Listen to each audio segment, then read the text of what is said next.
I'm David Frost. I'm currently an Emeritus Fellow at Wolfson College, University of Cambridge. And I want to talk today about moral purpose, professionality, and non-positional teacher leadership. As a teacher, I've always believed that my moral purpose is linked to the idea of entitlement to education. This is very clearly stated on the UN website.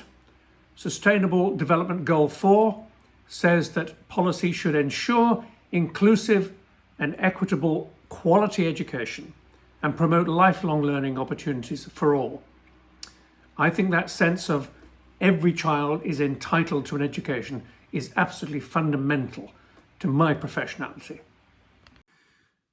Michael Fullan has said in his writings about leadership that most teachers become teachers because of their moral purpose.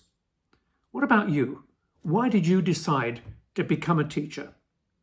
I imagine it's because you want to do something good for society, for young people. I hope that's the case. So at first, when you become a new teacher, the challenge seems to be about just how to fit in, how to do what everybody around you is doing, because they seem to be able to be good at it and you feel perhaps insecure and so on. And then beyond that, you find that everything is so time-consuming that the temptation is to just concentrate on efficiency. What's the quickest way to do this? What's the easiest way to do this? And make it all fit in to a busy day. However, if you're really serious about your moral purpose, if you want to realize your moral purpose in action, you have to first learn how to continuously improve your own practice. And secondly, you have to learn how to exercise leadership to develop practice more widely in the school and the system. Sometimes we may be satisfied that because most children are okay, then we don't need to worry. But I suggest this is a better slogan. We are not okay until we are all okay. So let me ask you, do you think every child in your school is fulfilling their potential? What do I mean by potential? It's not just academic achievement. It's also the capacity to learn, learning capacity. It's also well-being. It's also character, citizenship, and many things more. So potential is a broad concept. You have to ask yourself, are some children closer to fulfilling their potential than others? If some are not, I'd suggest that's an educational injustice. Of course, we hear all the time, I have certainly heard in my time in schools, these alibis, these excuses that we can give ourselves for not succeeding to educate certain children. I've heard it say, for example, it's not my responsibility. I'm just here to teach maths. Or the government doesn't provide enough guidance or enough funding or enough training or enough school buildings or enough textbooks and so on and so on. Sometimes you hear, well, some kids just don't want to learn, as if that's their problem, not mine. And you hear quite often, the kids are so badly behaved, I have to focus on just keeping order. I don't have time to do more than I'm already doing. I've argued for some time that moral purpose is one of the core dimensions of what I would call teachers' professionality. Let me distinguish between professionality and professionalism. The term professionalism is more commonly used, but it tends to imply the idea of standards and regulation. In other words, something specified by others, whereas professionality is a concept which indicates that every teacher constructs their own mode of professionality, their identity, if you like. This is about their values, their concerns, their beliefs, and how those are enacted in our everyday practice. In our network, we've used this tool to enable teachers to think about their professionality. And we use this idea of, on the one hand, a restricted professionality or an extended professionality. And the idea is that you could say, well, are you very individualistic, or do you see yourself as a member of a learning community? Do you see yourself as being compliant, doing as you're told? Do you see yourself, on the other hand, as being an innovator, having agency? Do you see yourself as being driven by standards, rules, the inspection outcomes? Or do you see yourself being driven by your own principles about education and about your moral purpose and so on? With knowledge, do you see yourself as being trained so you already have the knowledge? Or do you see yourself as creating knowledge all the time? Do you see yourself being led, or do you see yourself exercising leadership? I think educational injustice has many dimensions. There are many sources of injustice. For example, the issue of access to schooling. Some children find it very hard to get to school. Maybe they're prevented from going to school. In my example here, some children are not allowed to go to school because they're asked to stay at home, look after elderly relatives, work on the farm, something like that. It may be they are from very poor backgrounds, so poverty and socioeconomic disadvantage is a source of educational injustice because, for example, some families just don't value education, they don't care about it, and they pass this attitude on to their children. It could be the identity problem. Identity issues, another source of educational injustice. So, for example, some children are autistic and they simply can't fit into school as we ordinarily see that. There are many, many similar issues for people's identity: language, ethnicity, ability, disability, special educational needs, and so on. System factors. In some systems, there's just not enough school places. I think this probably happens in Kazakhstan sometimes, where the school has to run in several shifts, 2 shifts, maybe 3. I've heard this in many places in the world. And that's very difficult to manage. So a lot of creativity required there. It could be simply pedagogical factors. Now, very often you may think that's the only wet place that I can make a difference in the classroom with my approach to teaching. For example, if the teachers are just using instructional modes of teaching, children can't reflect on their experience, they find it very difficult to learn. But I suggest that all of these, under whichever heading you look, teachers can still do something creative to make a difference to these matters of educational injustice. So if education really is an entitlement, all of those problems are examples of injustice. And as teachers, if we have a strong moral purpose, then it compels us to address these kinds of issues. I mentioned Michael Fulham before, a really interesting writer on educational leadership. I was very influenced by a paper he wrote many years ago, 1993. And I quote this from it: "Moral purpose without change agentry," rather difficult word to say, "without change agentry is martyrdom.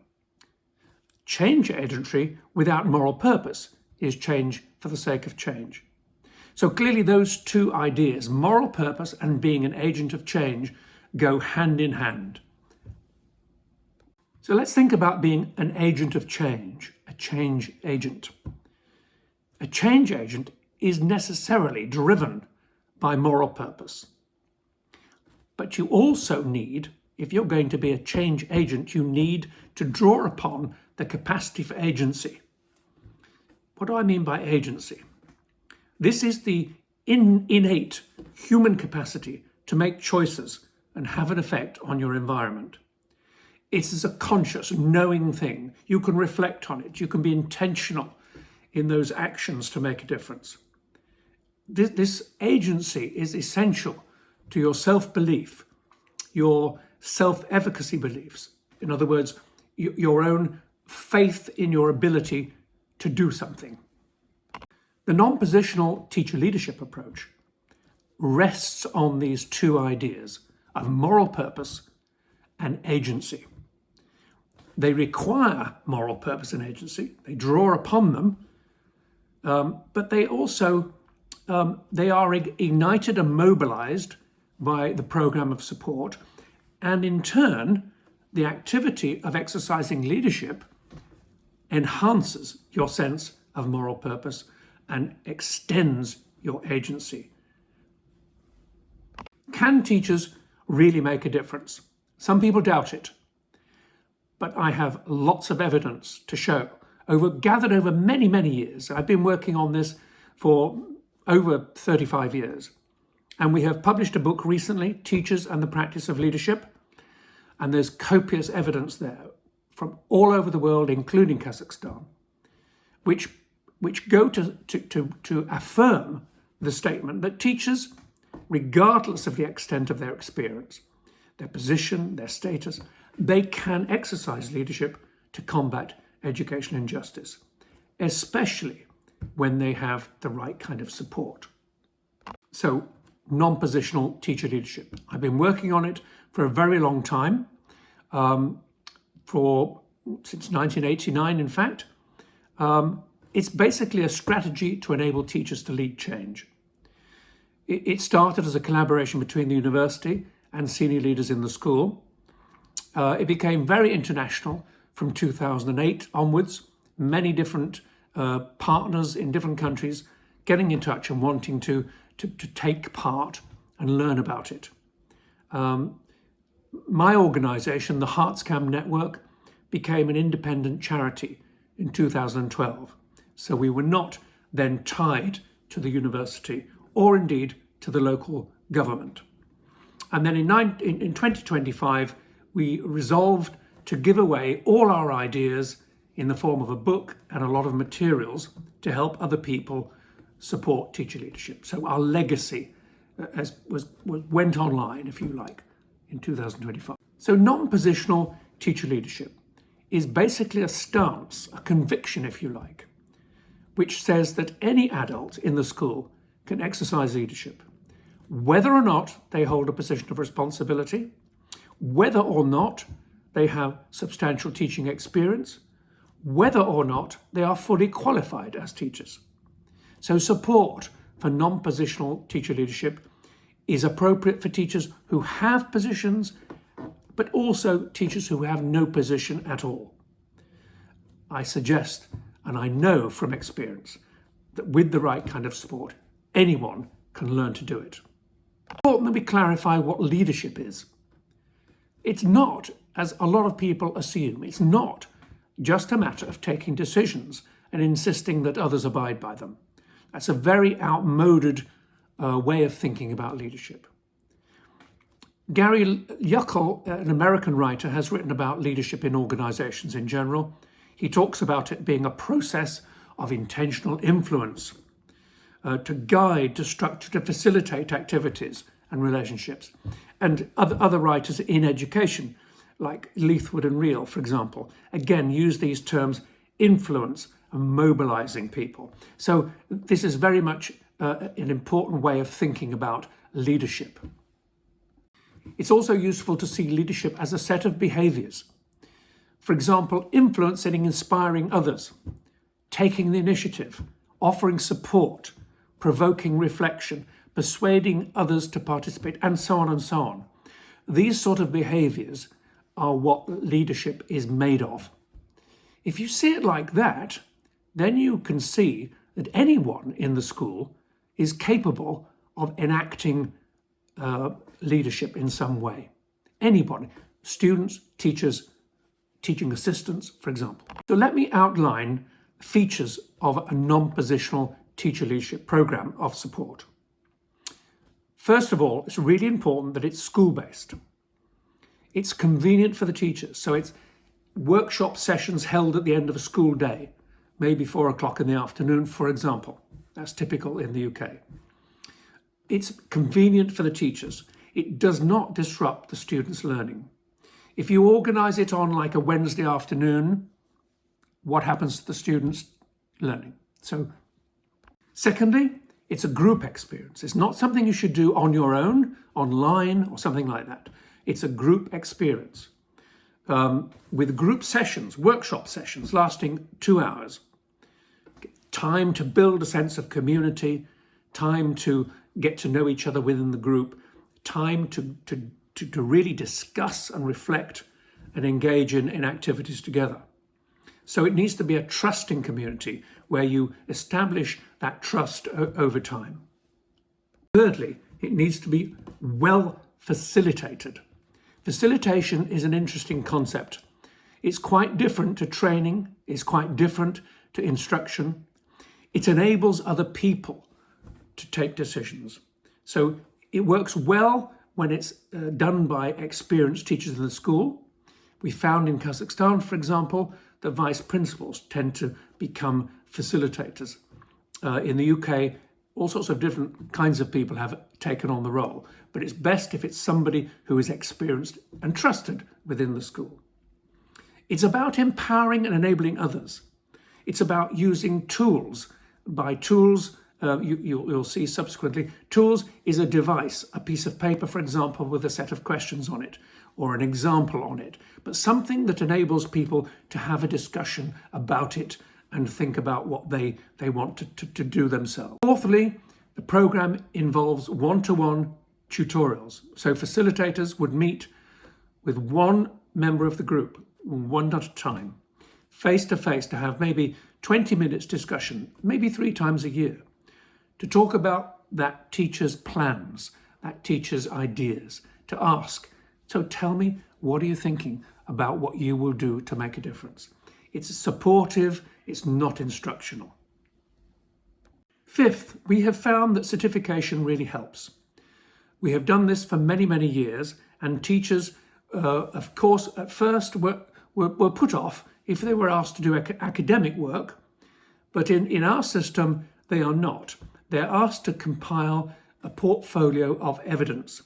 Evidence as simple as, for example, if they send an email to colleagues to invite them to a meeting to talk about a particular aspect of practice, that email is a piece of evidence that would go into their portfolio. So it's a very straightforward collection of evidence to show what has happened. And that would be assessed by the facilitators using criteria provided. And then it would be moderated by other facilitators in other schools to achieve a certain standard. Lastly, network events. Really important for teachers to be able to meet teachers from other schools, to organise events where maybe teachers from 5 or 6 different schools come together and they lead discussions about their projects, they share what's going on in their project, they engage in discussion, they may come with a device to help other people engage with them and to pose questions for them. The school itself hosting an event. So I'd suggest that a school can be given a checklist that we have in our materials to help them organise such an event. So if we look at these features put together, they empower and enable teacher-led development projects. That's the nub of it, to empower teachers to lead development projects of their own. Here's some detail about the process that teachers are enabled to go through. First, reflecting on their values and their concerns as an individual. What do I care about? What's important to me? It's a very powerful thing to do. And then to identify from that, identify an aspect of practice that as an individual they would like to develop. And then they're able to consult colleagues in their schools about their concern and about a possible focus for development. This approaching colleagues to ask them what they think is again a very powerful thing to do. Through those conversations, number 4, they clarify the focus and their agenda for change. And they're able then, number 5, to produce an action plan for the development project. The materials they're provided with show them how to do that, give them examples, pro formas, templates, etc. And again, they consult, number 6, they consult their colleagues about their action plan to see whether it's going to be practical, to see whether other colleagues think they can join and help out with this. And so they can then, number 7, lead the project. They engage their colleagues in this process, this collaborative process. I don't mean other people within their support group. I mean teachers external to that support group throughout the school. And they can then, number 8, evaluate the project. They can work out what they're trying to make a difference to and find a way to assess whether it's really working, whether it's making a difference. And number 9, they can share the story about that project. They can practice the story within their support group. They can go to network events to tell the story. They can tell the story within their own school to encourage other teachers. And lastly, number 10, they can put the evidence together in their portfolio, which they have been gathering together over time. They can tidy it up, submit it, and earn their certificate. Let me be clear about what a development project is. This is a project which takes place over time. It has to be a process because you can't simply invent a new practice and kind of implement it. That's a silly idea. A lot of governments think you can implement things, but actually they need to be developed over time.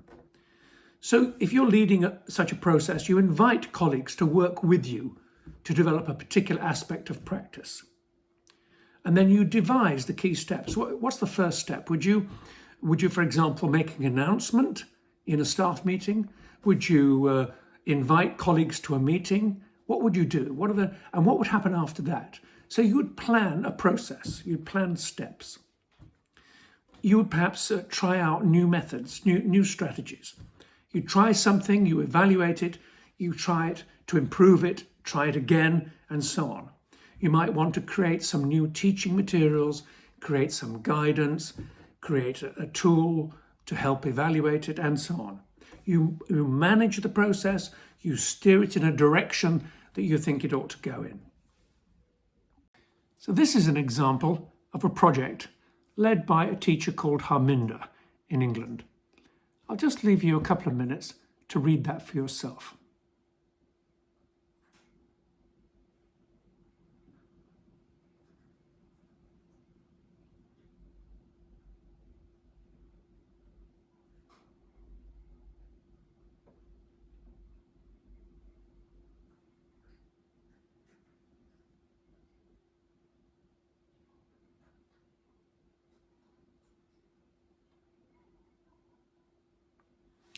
I hope you've had time to read that. Now another project, this time from Elena in Bulgaria. I'll allow you a couple of minutes to read that.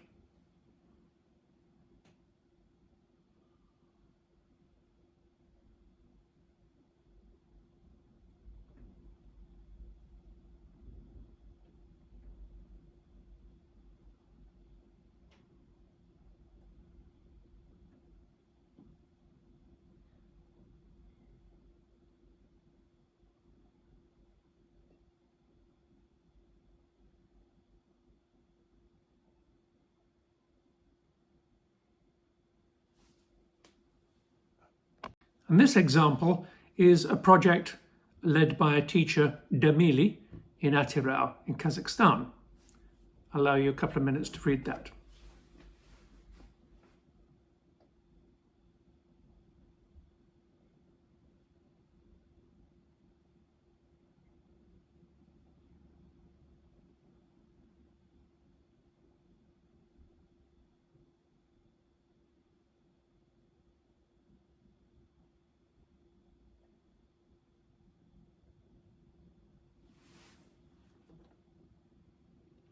Hope you've had a chance to read that one. What are the outcomes that we might expect from projects such as the ones I've just shown you? Well, I think this is a very useful list. Obviously, the first one is improvements in students' learning. That must be the major goal. But also, as I indicated earlier, enhanced professionality. Professionality grows and strengthens when teachers carry out such development projects. Practice, of course, changes and improves, not just for the teacher who is leading a project, but for their colleagues who they collaborate with. It extends professional knowledge, again, not just with the individual, but throughout the school and perhaps the system. Very often, a project leads to new or improved organizational structures. For example, it may appear that a new role is required or a new team structure or something like that. The professional culture in the school is invariably enriched when teachers engage in these innovative developmental projects. Advocacy and activism are used to refer to the idea that many teachers who have exercised leadership tend to want to share that message. They tend to want to enable others to become, to exercise leadership. They tend to want to enable others to engage in networking and so on. So they become activist in that sense. And there are many other outcomes noted by colleagues, particularly in the countries in the Middle East and Central Asia and Western Balkans. They have said, for example, that this way of working contributes to democratic ways of life.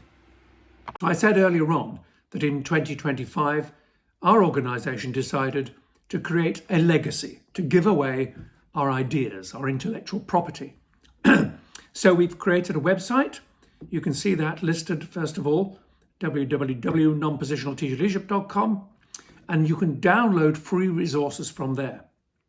The book, of course, that was made as part of our legacy. You can buy it from Routledge or you can download it from the website.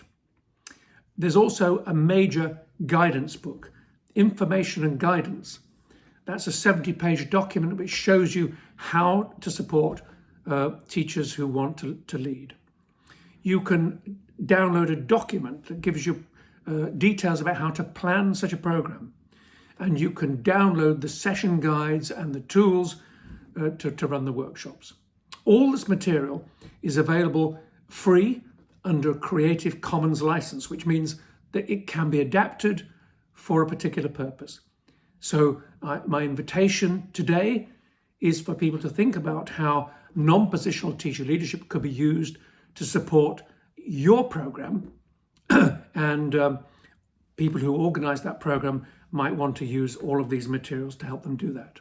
You go to the website, you find the books section, the resources and books, and there you will see the book that you can download. You also see the information and guidance book, which you see is available in different translations. This is the translated versions we currently have on the site, but there's going to be more. So I understand that further translations have been done. Kyrgyz, Tajik, I believe, Portuguese, and so on. They will join the others shortly, I think. Guidance booklet describes a series of sessions. So on the website, there are session by session folders. And in each folder, there's a guide to running a workshop with the tools that go with the activities that the guide outlines. So if you open session 1 folder, you find these tools, numbers 1 to 7, the various kinds of documents and, for example, an example of a development project or some PowerPoint slides about a portfolio and so on. I want to close with quoting the final paragraph in our new book.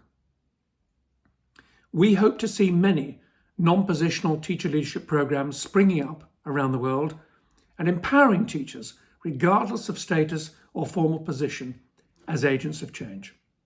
Where this occurs, we believe there will be authentic transformation. We also hope that those who choose to initiate and facilitate such programs will find each other and form a social movement in which they can collaborate and advocate for non-positional teacher leadership. Perhaps then we can show policymakers that the answer to the education crisis lies within the teaching profession. Ultimately, it is teachers who can and will make a difference to what happens in schools. It is they who can and will address the social injustice that children and young people suffer all over the world. Thank you very much for your attention. And if you've watched all of this presentation, then you may be interested to learn more. Of course, you can explore the website as much as you like, and you can download free resources, tools, and so on. You may also consider contacting me, and you may even want to consider visiting Wolfson College, where I'm an Emeritus Fellow, to have further discussions. So thank you very much for your attention today.